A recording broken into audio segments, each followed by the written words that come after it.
Many thanks to Dr. Gopinder Kaur Sagu for a very beautiful presentation of the ideal of Nishkama Seva that is embodied in the Sikh faith. We shall now have our next event, which is a panel discussion, similar to yesterday, but it's a little shorter in duration than yesterday. So we will just make the arrangements and begin the panel discussion. We invite all the guests of today's, all the guests who delivered lectures today and some of the others to please come to the stage.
So we'll have a very brief interaction discussion. We went to this format because after every lecture it's very difficult to have interaction with the audience. A lot of time goes away. So the entire panel is here. So any of you can ask a question and this will respond. And we are not going to ask questions to you. তোমরা না করলে আমরা উল্টো করে করতে পারি, করবো না এটা আমরা. So many speakers perhaps wanted to say much more. They didn't have the time. What they could have said, what they wanted to say, that they can make up. We have 1 full hour now. No, not 1 hour, about half hour. So if anybody any questions, hand mic to be good. Anybody spontaneously ask from the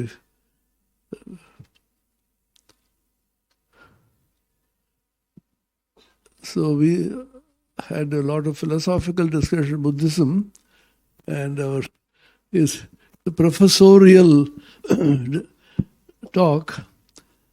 So we would like to know what kind of practical application of this talk take place in the Buddhist tradition, if you can briefly enlighten us on that. actually on ground how this philosophy is put into practice. The idea of Shunyata and Karuna is a very interesting concept. Or Nagarjuna in the Madhyamika Buddhism emphasized Shunyata coming from Niswabhavatva, which is related to interconnectedness, which leads to interdependence. The whole world is one family, which has been proved by modern science, by Einstein and others at the physical level, and our ancients at the pranic and the spiritual level. And how this idea of that if you are empty, then you are all. So from this flows the idea of Karuna and Mahakaruna. If you can briefly tell us about how it is actually put into practice in the Buddhistic traditions. Okay, regarding Nagarjuna's medieval philosophy, it doesn't mean that Nagarjuna emphasizes only on ultimate truth or emptiness, Paramat Satya, okay? As I mentioned in my paper that according to Madhyamika tradition, there are two truths, Samvrti Satya and Paramat Satya. Samvrti Satya means conventional truth which are acceptable for all the sentient beings. So when we talk about Samvrti Satya, then there is a karmic causality or karma as similar with Hinduism, previous life, next life, all are there, all arrangements are there. Therefore, I also quoted Nagarjuna's quotation, okay? Wherever emptiness is possible, everything is possible. Wherever emptiness is not possible, everything is not possible. So when we talk about Shunyata, okay, Shunyata is related to the ultimate truth, as I mentioned, in order to lessen our attachment to the phenomenon, okay, just an illusion. And also, I also give example of Shankaracharya running from meeting with Mad Elephant, okay. So in conventional truth, all are there, karmic causality, all are there. That is the short view of Madhyamika. His Holiness the Dalai Lama always keeps emphasizing the idea of compassion and peace. All of us know that he was awarded the Nobel Peace Prize. The idea of very peace is very crucial to Buddhism as well as Hinduism. And Hinduism talks about peace as inextricably related to Ananda. Buddhism perhaps doesn't have any idea of Ananda. That somewhere I read that Ananda, the disciple of Buddha, Ananda, chief disciple, he said, bliss, that is nirvana. Whether nirvana has any content of Ananda at all, it's only dukkha nivritti. Buddhism, there's a criticism that Buddha always talks of dukkham, sarvam dukkham. What is the positive aspect of that, and which is responsible for putting it to actual action? So dukkha cannot be practiced because everybody is in dukkha already. Yeah, actually, in order to explain the meaning of peace,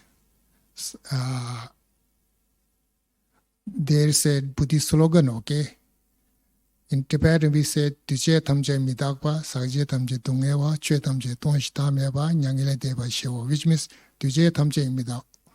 All the component phenomena are impermanent, okay? All are changing. This is acceptable also in other religion, okay? Sakje tamje dungewa means sakje sasrawa, okay? All the contaminated phenomena are suffering. This is second one. Third one is all the phenomena empty and selfless. When we make investigation to any of the phenomena, all the shunyat. The last one is liberation is the peace. Okay. So as Swamiji mentioned that liberation is the peace. What is the liberation? So again, there are two, explanation among the Buddhism in accordance with Theravada tradition or Mahayana tradition.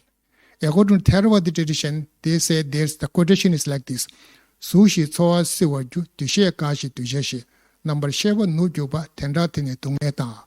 When all the 5 skandhas, 8 gears are dissolved in the space, okay? Dissolving just like in the space, which means when there's no fire aggregates or elimination of discontinuation of dissolving of fire aggregates, that is called liberation, which means according to Theravada tradition, when anybody attains arahatship, when he dies, nothing is there, dissolving in the space.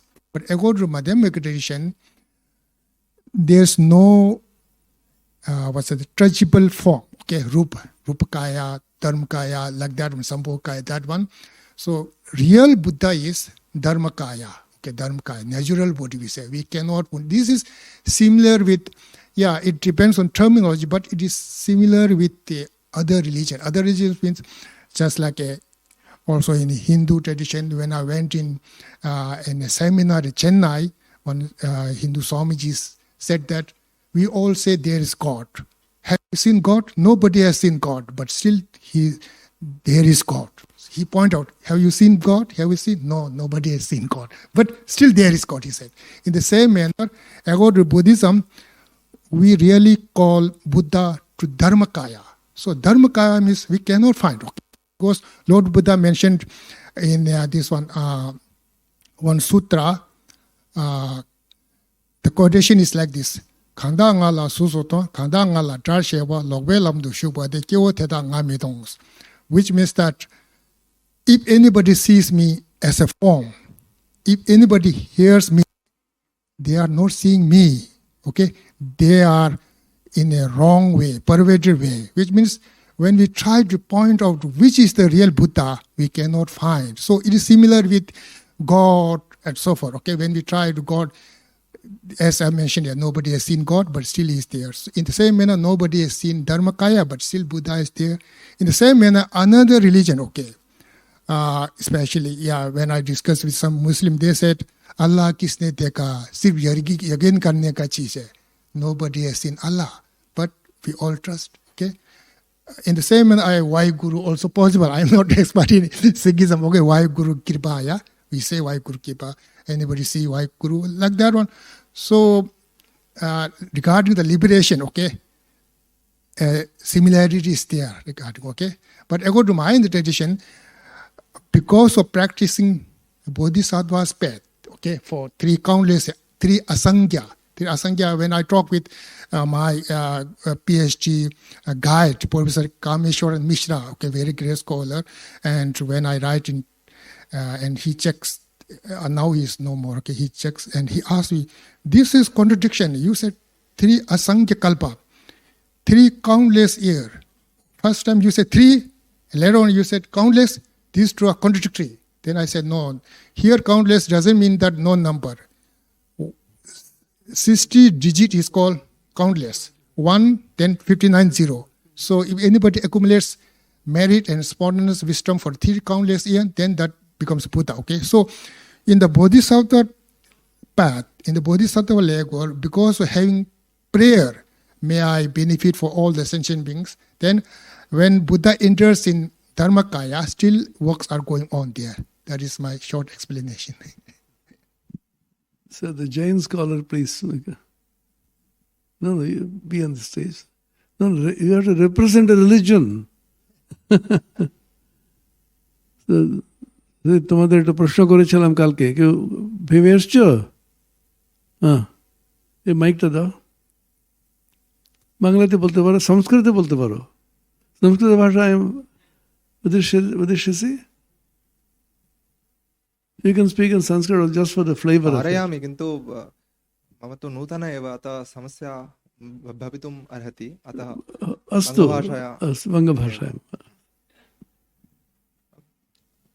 কালকের প্রশ্নটা ছিল নিষ্কাম কর্ম কি সম্ভব করলে সেটা ছিল নিষ্কাম করতে যাব কেন আমি আমার কোনো বেনিফিট নেই আমার কোনো লাভ নেই আমি খেটে খেটে মরবো অন্যরা বেনিফিট নিয়ে চলে যাবে এটা কি পসিবল কিনা I have no benefit for myself. All the karma phala that you have, somebody else takes away. Surrender to somebody, whether it's God or... So what is the use of that? This was a question raised by Mimamsakas. Prayojana manuddesha mandopena pravartate. Without any prayojana, nishkam, you go on doing it without any selfish motive. It is possible at all, or is it necessary? This is the question. নিষ্কাম কর্ম কি সম্ভব বা এটা কি প্রয়োজন, এরকম। এবার নিষ্কাম কর্ম কি সম্ভব, এটা আমি ভাবলাম, ভেবে আমার যথামতি আমি যেটা বুঝতে পেরেছি সেটা, যে নিষ্কাম কর্ম সম্ভব বা সম্ভব নয় এরকম এক কথায় উত্তর দেওয়া আমার মনে হয়েছে যে এটা এই মুহূর্তে উচিত না, এবং এটা একটু সামান্য ব্যাখ্যা করা উচিত, যে এটা বিভিন্ন দৃষ্টিভঙ্গিতে বিভিন্ন রকম হতে পারে। এটা যেমন প্রথম দৃষ্টিভঙ্গি হচ্ছে অনুভূতি, যে নিষ্কাম কর্মকে সম্ভব এটা একমাত্র তিনি বলতে পারেন যিনি এটা অনুভব করেছেন, যিনি এটা প্র্যাকটিস করেছেন, তিনি বলতে পারেন। আর বাকি যারা অনুভব করেননি তারা বলতেই পারে না। আমি আমার ব্যক্তিগতভাবে বলি, আমি তো যেহেতু করিনি, নিষ্কাম কর্মের অনুশীলনই করিনি, অতএব আমি সেটা বলতে পারি না যে এটা সম্ভব কি সম্ভব নয়। অনুভূতি জিনিসটা গেল। এরপরে আসি শাস্ত্রের কথা, যে শাস্ত্র কি বলে নিষ্কাম কর্ম সম্ভব কিনা। শাস্ত্র বলে হ্যাঁ, নিষ্কাম কর্ম সম্ভব এবং এর ফলে দুঃখ নিবৃত্তি হয়, নিষ্কাম কর্মের ফলে কর্ম নাশ হয়, এবং তার একটা বড় প্রসেস আছে। গীতাতেও আছে নিষ্কাম কর্ম করতে হবে কেমন ভাবে, যে প্রকৃতি দ্বারা এর উপায় কি নিষ্কাম কর্ম করার, সেটা মানে আমরা কেন করব। শাস্ত্র বলছে যে নিষ্কাম কর্মেই আত্মতৃপ্তি লাভ হয়।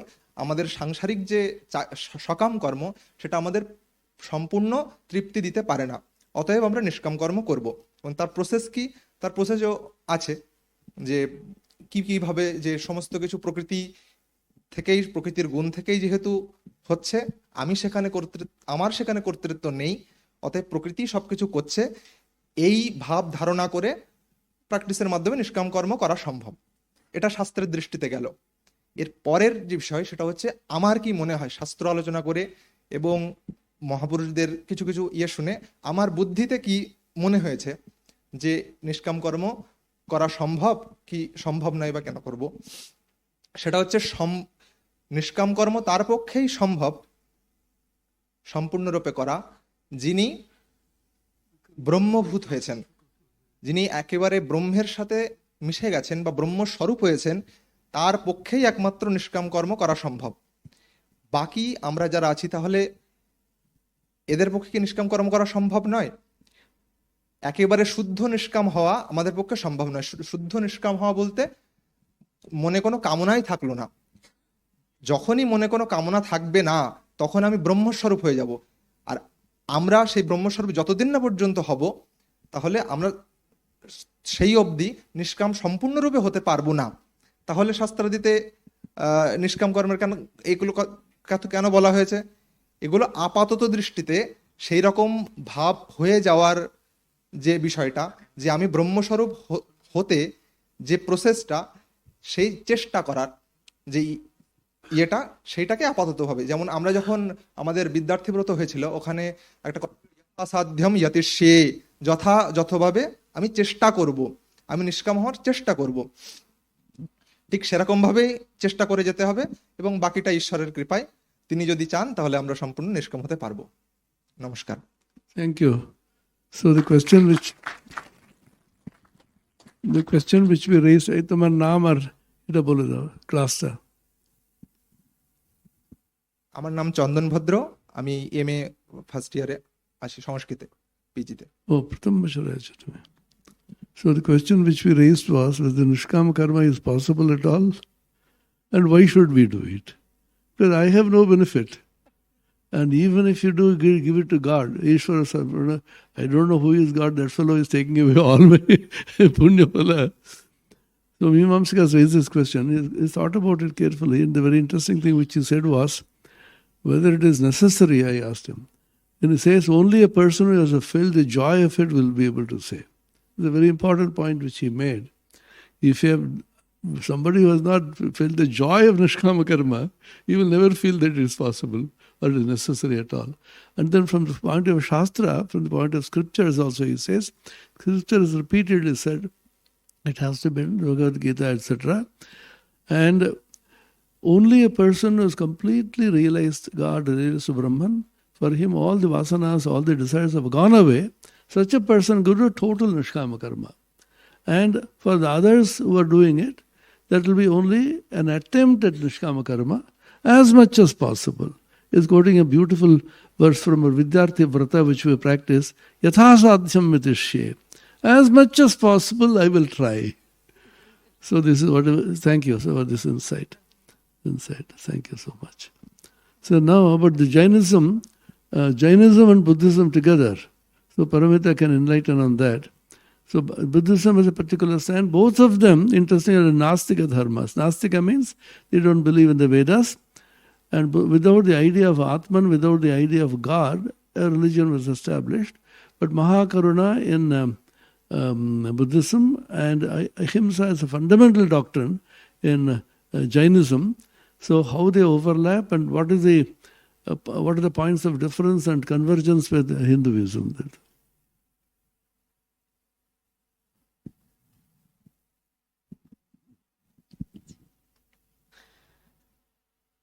As Maharaji had raised the question that in Buddhism, we often talk about too much of suffering, that everything seems to be pessimistic attitude. Buddhism in that case is not pessimist in the sense, if we look into the Four Noble Truths, the first truth says there is suffering. The second truth says there is cause of suffering. The third says there is cessation of suffering. And the fourth is there is path which leads to the cessation of suffering. So initially Buddhism may seem to be pessimistic, but at last it gives us hope. It is optimistic because it is showing us the way to emancipate from our suffering.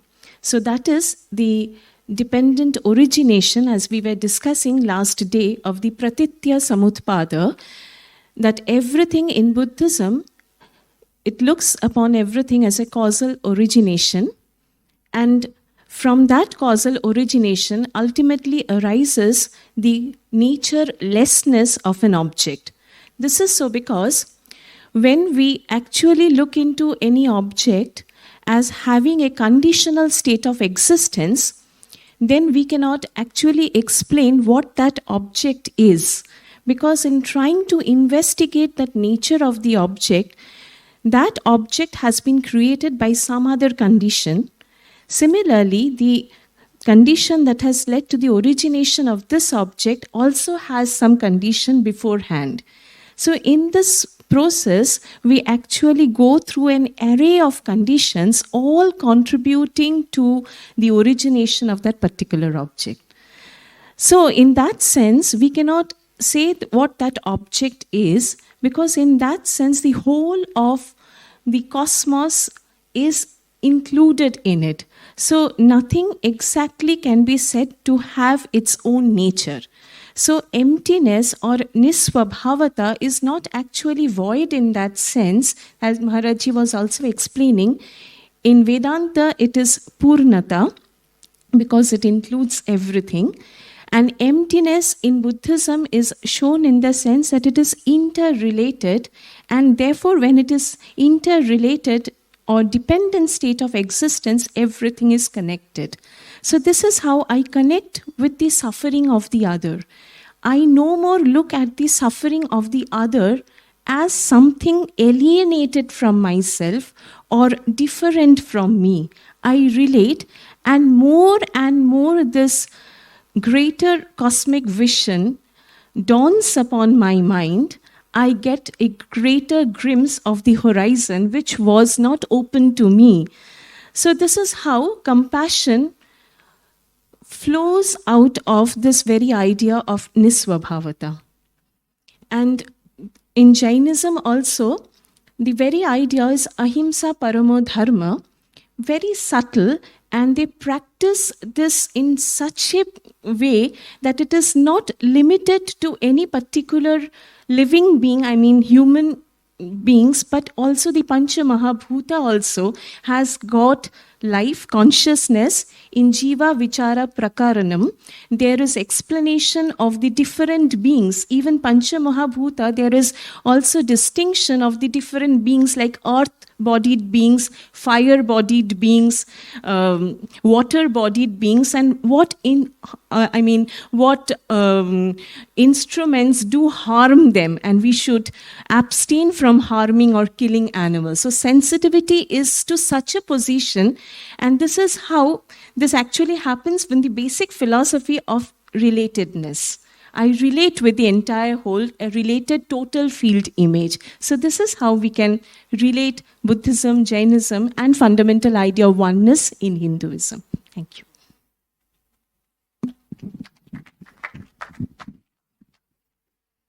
So this boy was mentioning about the joy of service. Only a person who has actually done it will get feels much more benefit than person who is selfish. So you have been practicing for decades. From your own experience, can you throw light? You also said yesterday beautifully that the example of a great man, Yadyatatharja Sreshtha, etc., is only life which kindles life. On these 2 points you can throw some.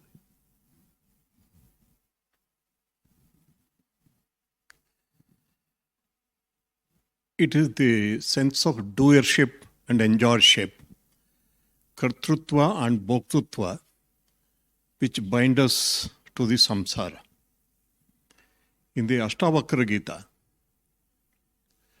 Ashtavakra Guru, he says, being bitten by the cobra of sense of doership, you have forgotten your divinity. You are pure consciousness. You are not the body. Only sense of doerness. So, if you lose the sense of doership, still action will happen through you. But who is doing it? For example, many things which happen in our personality, especially the physical personality and also the mental personality, we don't claim doership. Who is doing digestion? I won't say, I ate, I digested. And who is doing blood circulation? I won't say I'm pumping the blood. Metabolism, so many things we don't claim. Who is doing it in that case? Prakriti jaihi gunaihi. Prakriti. Prakriti is working. So even when we do things for which we claim we are doing, we are not actually doing. It is Prakriti only which is doing. Therefore, getting rid of sense of doership and enjoyership is the secret of Nishkama Karma. Then why are you working? You are not working at all. Who is working? Divine is working. Divine is doing digestion. Divine is doing blood circulation. Divine is doing metabolism. Divine is only speaking. You don't have the sense of doership. So this is what actually I learned from my masters, Bhagavan Sri Satya Sai Baba, and also Sadguru Sri Madhusudan Sai. Sadguru Madhusudan Sai, he experiences every moment that action is happening through him. He is not doing.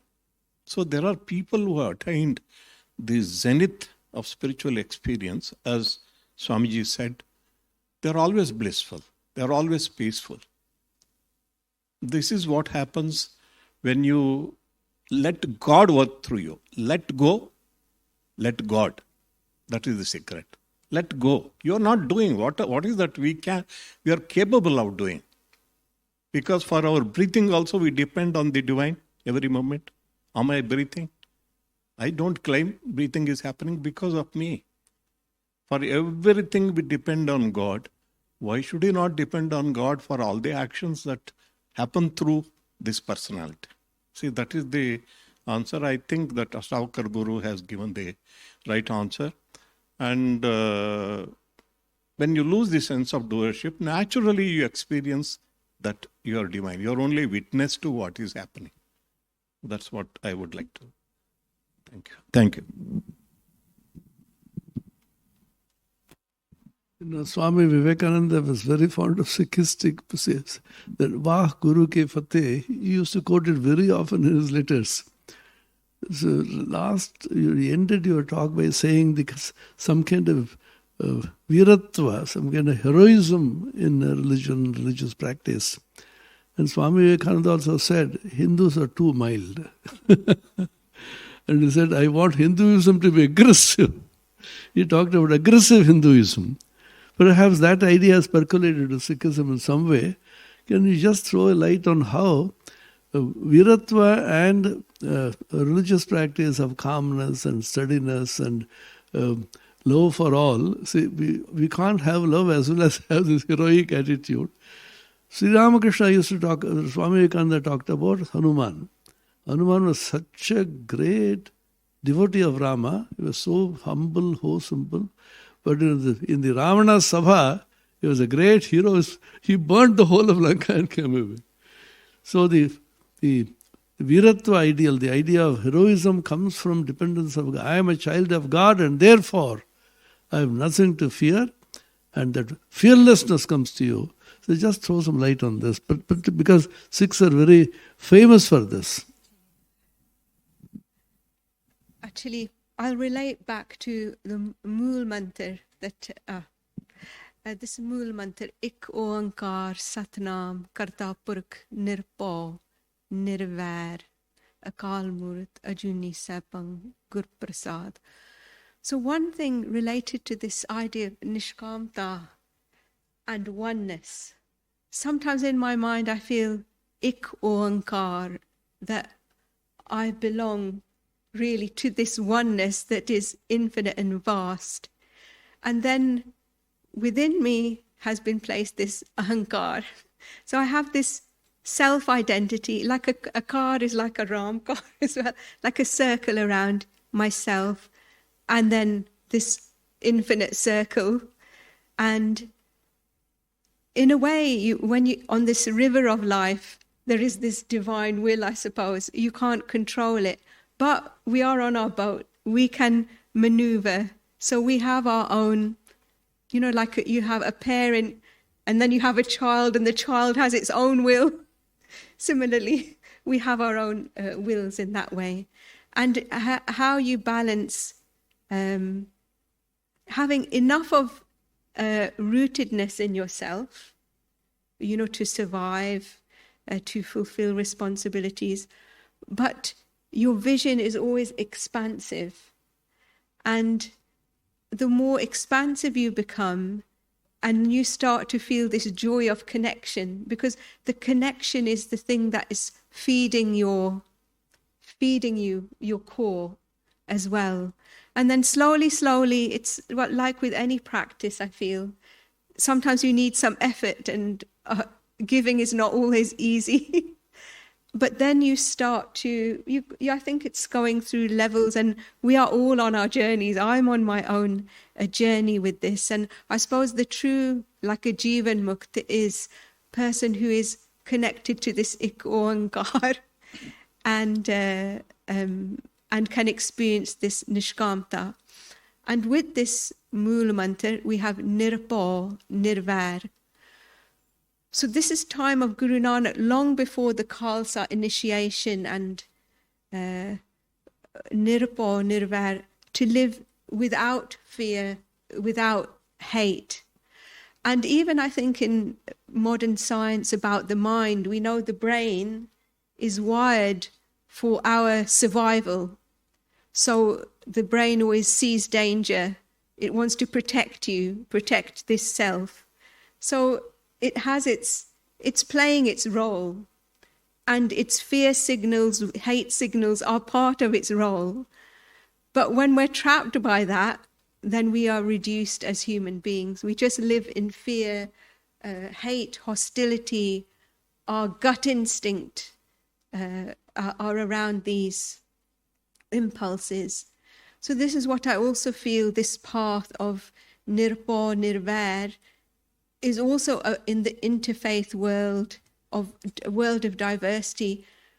When we feel this connection with other humans and start to relate to their humanity and build a shared sense of humanity, we start to naturally get in the flow of living Nirpau, Nirvair. And I think today in the world, in our personal lives, our relations, in our family relations, neighbor relations, city relations, the big global problems, this fear and hostility, mistrust, superiority, all of these are rooted in our inability to transcend fear and hate that comes with sensing the oneness. So we have just 5 minutes to go, and Dr. Sudarshan has combined aggressiveness and militancy with a sense of service. Justice is another important concept in religion, and God seems to be very unjust. Many people have complained. You treat that fellow, he's a rogue, he is dishonest, but he is flourishing. I constantly call upon you and weeping all the time. Look at the plight of Sita Devi and the Panchavandavas. In fact, there's a story in the Ramakrishna Kathamrita when Bhishma Pitamaha was lying down the Sharashaya in the bed of arrows. He was shedding tears. Then Arjuna was simply flabbergasted. He asked Krishna, what is this? Pitamaha, who is a great saint, is one of the Ashtavasus, he is a Brahmagya. Why is he dying and crying at the time of death? Then Krishna said, you ask him. Then he said, how can I cry? You know why I cry? Bhagavan himself is constantly accompanying the Panchavandavas, but there is no end to their sorrow. Your Leela is so interesting. So, Sudarshan, about this aspect of upholding justice while doing service, and for that how much of aggressiveness is required, because he actually went to jail fighting for the cause of the tribals.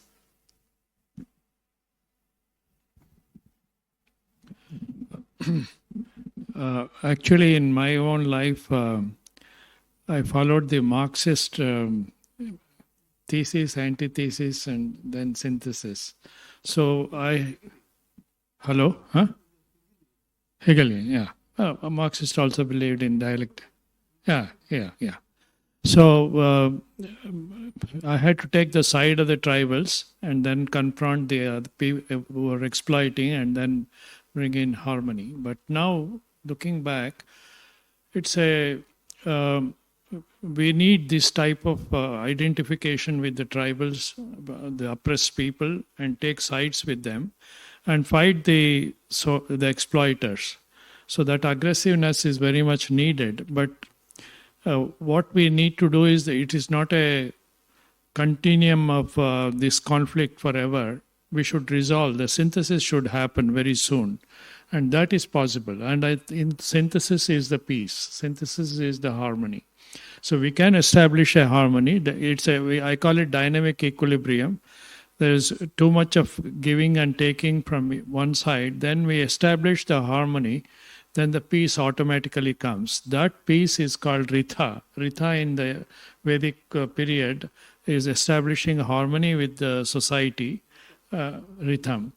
And we have the two extreme, the capitalist society where individual is the most important, and the socialist where community is most important and individual is sacrificed. Individual freedom is sacrificed for the community. I think the midway is the best way. That's what Buddha also said. So some amount of freedom, individualism, but at the same time living in harmony with the society. We cannot be totally individualistic. That harmony, if we establish, all the conflicts resolved and peace will come in.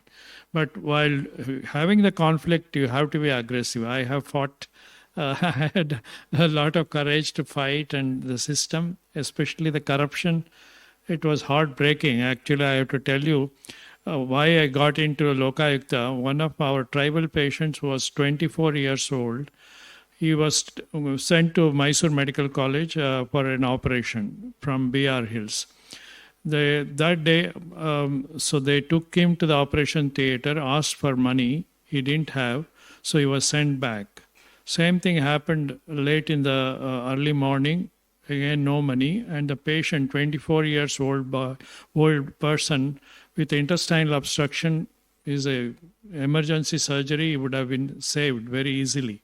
So he dies without operation at the proper time. And that made me to fight against the corruption. My blood was boiling. How can we allow? And we had done our best at the primary health care level, identifying the intestinal obstruction and sending through ambulance to a medical college. And there this happens. So that's when I joined the Lokayukta to fight against corruption. And the stories are terrible. One of the mother who had come for a emergency obstetric surgery, they asked for money. She had put her thali and then got 2,000 rupees. And then 1,500 was paid to the doctor and 500 for the medicine. These are real stories. Your blood boils that people have to. And I still remember another young baby with imperforate anus. Just it has to be a simple surgery would have saved. So they didn't do it in time. So all this made me to fight for the justice. And I did it with some sort of, without getting excited. I was boiling, but also fighting. At the same time, when the results came, now with the reforms, we made the doctors pay back the bribe amount they had collected from the patient. First time in the history of India it has happened. And the medicines and all that which they were unable to get it, they all got it free. The joy. Now I am into this Ayushman Bharat in Karnataka. I am a founder trustee of that Ayushman Bharat. Without paying a single pie, they are able to get treatment, including for cancer patients, the poor patients. They get the chemotherapy, the surgery, and the radiation. All of that free of cost, which costs about sometimes 5 lakhs, 10 lakhs. So all this is possible because of this guaranteeing our rights of the patients. So I would stop at this. As a contrast with the shining example of Satya Sai Baba institutions. So we had a very good discussion. We'll close here. And sir, will you have the last word before closing? Anyway, you're going to speak now. Just now, you'll present the charter thing. About 25 minutes you'll have now. So this discussion will close. So if you want to say something, Swami?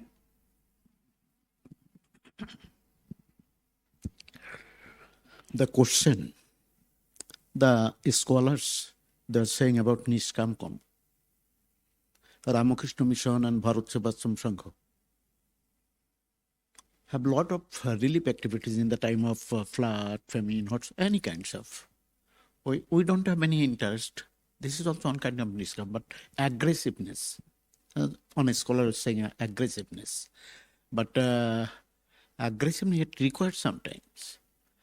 I have read the biography of all the gurus, 10 gurus of Sikhism, from Nanakji, then Angorji, then Amar Dasji. And if they would not be, what would be the situation of Hinduism? In Jamshedpur, the Christian missionaries, they are converting the Hindus, they are giving some helps, aids, lots of Adivasis they are converting. And Bharat Sevacham Sangha, and they had few leprosy hospitals. And especially Mother Teresa, don't worry. And Bharat Sevacham Sangha, we started on leprosy hospital. In this 5-6 leprosy hospital, that is our determination. We will not allow to convert a single Hindu. Swamiji said, Vivekananda said, if one Hindu is converted into other religion, then he become enemy of Hinduism next day. That is why, that is our duty to keep our Hindus, tribals, those who don't have education, they're getting some help, aids, and they are converting.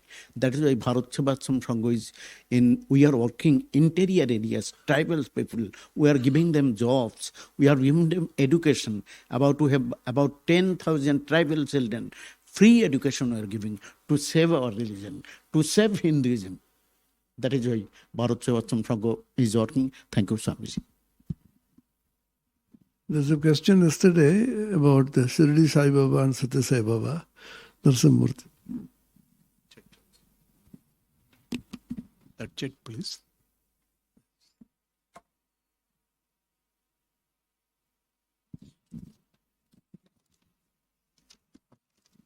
Yesterday, this chit was passed on to me. The question is Satya Sai related with Shirdi Sai Baba?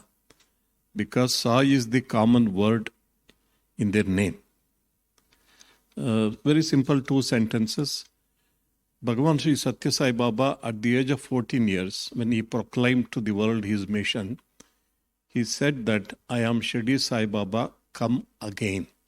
He said it. Therefore, he is the Satya Sai Baba's previous incarnation was Shirdi Sai Baba. That's what he meant. That is the relationship. And basically, he proclaimed the harmony of religions, which was necessary at that point of time, and even today it is very, very necessary. I would like to conclude with a quote from the great historian Arnold Toynbee, who said, because the whole conference is centered around that theme, he said, in the non-violence of Mahatma Gandhi and in the harmony of religions practiced by Sri Ramakrishna Parahamsa, there is solution to all the problems of the world. Harmony of religions can make it possible for the whole human race to grow together into a family. In this atomic age, this is the only alternative to destroying ourselves. That's what he said. It's question of harmony of religions. That's what Shirdi Sai Baba taught. And Bhagavan Sri Satya Sai Baba, the symbol he chose is the Sarvadharma Samanvaya symbol. Many of you would have seen. The major religious symbols were there in his, the kind of logo he chose. Thank you.